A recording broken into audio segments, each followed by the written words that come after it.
Raajii Masarat Taayee Luqisii kamirraa waa'ee dhiifamaa argina.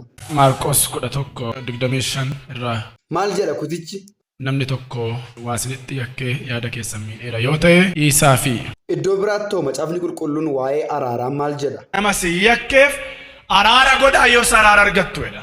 Yoo nuti namaaf hin dhiisnu ta'ee maal nuun jedha? Abbaan keessan inni waaqarraa yakka keessan isiniif hin dhiisu jedha. Kanaafiyyuu Waaqayyo cubbuu keenya akka nuuf dhiisuuf nuti maal haa goonu? Nama si miidheef dhiisaa. Warrumti nuti dhiisneef immoo didanii yoo nu miidhanoo? Warra si miidhan sanaaf kadhadhaa. Tole, karaan dhiifamaa karaa maaliiti? Karaan dhiifamaa karaa fayyinaati.